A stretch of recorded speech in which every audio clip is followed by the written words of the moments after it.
Welcome back to my channel. Today we're at the Denver Zoo with my family, and it's the first time here at the Denver Zoo, so we're going to check it out and we're going to take you guys along for the ride. So let's get started.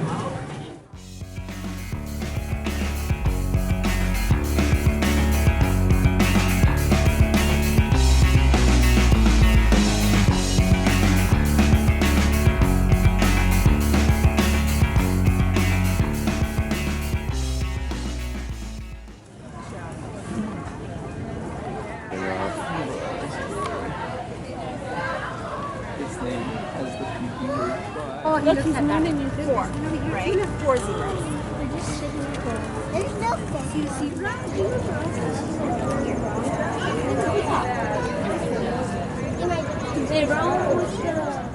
So we just passed by the grizzly bear enclosure, the porcupine, and a couple others, and it looks like they're getting the morning cleanings in, so not a whole lot of the animals are out. But towards the end of the day, we're going to circle back and see if the animals are out again. But let's move on to what I believe was the sea lions I saw. So that'd be pretty cool.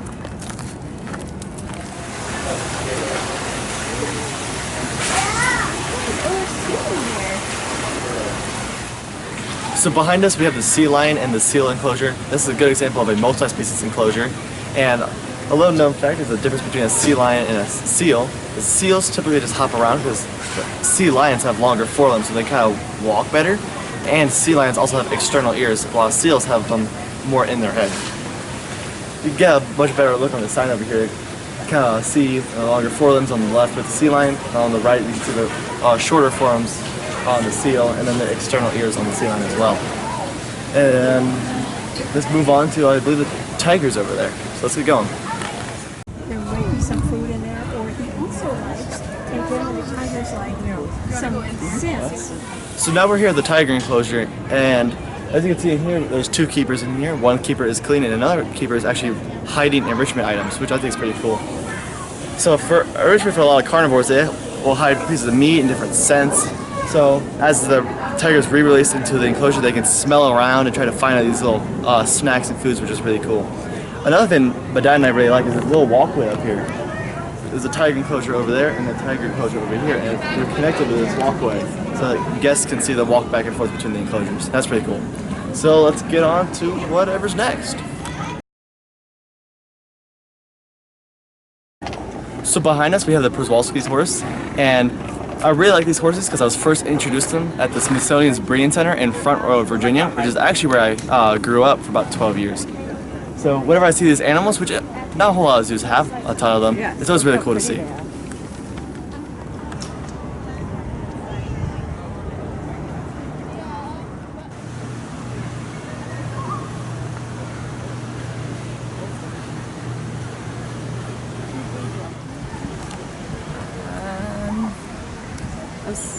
Somali wild.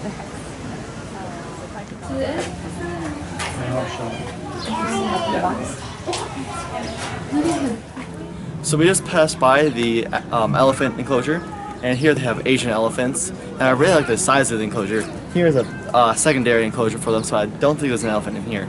But over there in the main enclosure, they have one over there, and I really like the enclosure due to its large size. It's got elevation change, which is really cool. And they also have a really large water pool for them to swim in, because elephants are really good swimmers. And another thing I really like that's just a small touch is you can barely see it over there is they have a bridge from the main elephant enclosure over to the holding area. So probably in the mornings or the evenings when they're putting the elephants back, you can see the elephants walking over you, which I think is really cool. And we also passed by the cloud leopard enclosure, and that has a lot of trees and branches in there, and it's just perfect for that species. So let's continue to move on through the Asian area and see what else they have.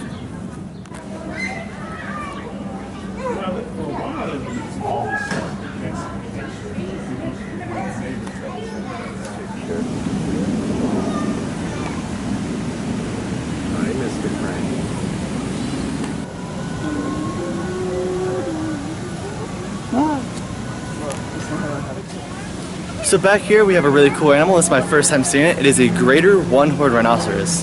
And we were looking all across the enclosure for it, and I just barely glanced it in the water here. And a couple people have passed by thinking it's a hippo. But it's there just chilling out in the water. It is a pretty warm day. I think I saw on the news it's one of the hottest days here in a while. So he's just chilling out in the nice cold water, and I thought it was really cool to see that. Do you see the baby?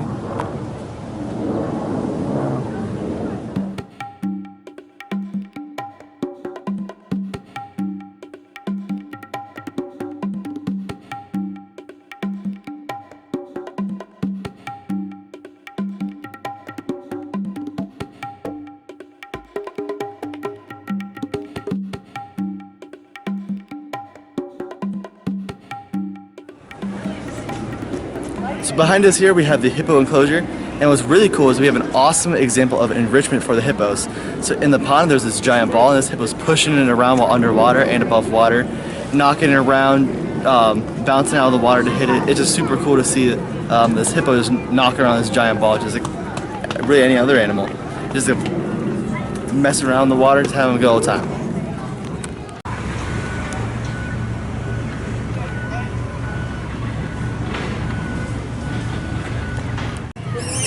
This is probably one of the coolest island enclosures I've seen, because they have all these really big natural trees, and if you look around there's nothing for the monkeys to jump on.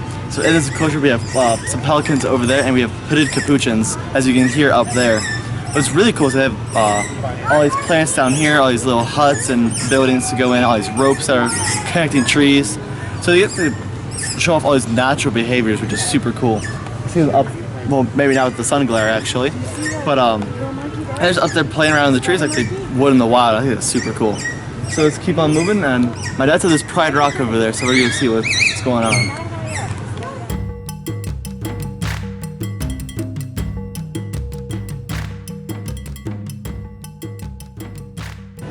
So we just left the primate portion of the zoo, and now we're going to move on to Bird World. So let's go on inside.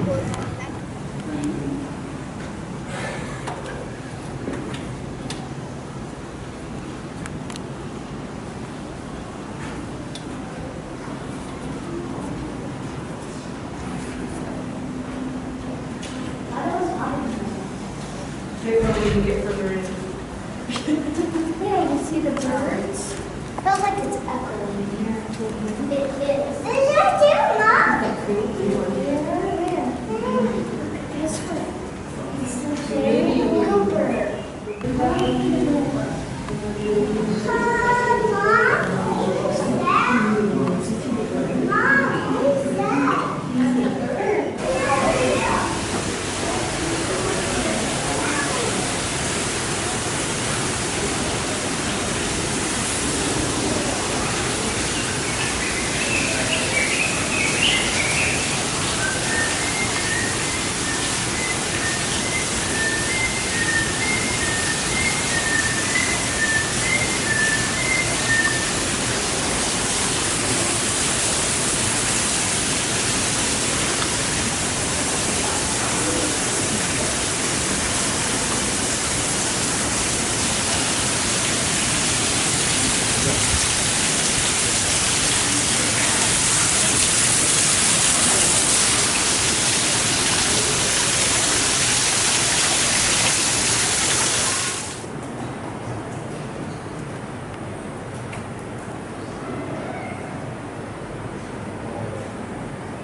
So we just left Bird World, and I thought it was really cool how they have the kind of open area exhibits. You kind of walk in, you're kind of in the bird's environment, which I think is really cool. They also had a bunch of enclosures that didn't have glass or any sort of barrier in between them. So you just kind of look right in, and if you want to take pictures, there's no glass or anything to interfere with it. And I just really like enclosures like that. And really shows like what zoos can do to like have you be closer to the animals and not like have direct contact. But that's really cool. And we're gonna try to find the reptile house and let's see what they got there. And it was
So we just left the reptile house, which was by far my favorite part of the zoo. But I'm a bit biased because I'm just a reptile and amphibian guy. But I really loved all the enclosures in there. They're super realistic. They had a lot of multi-species enclosures. They mixed in some aquariums and reptiles, which was super cool. And they gave all the reptiles plenty of space, which is always a plus in my book.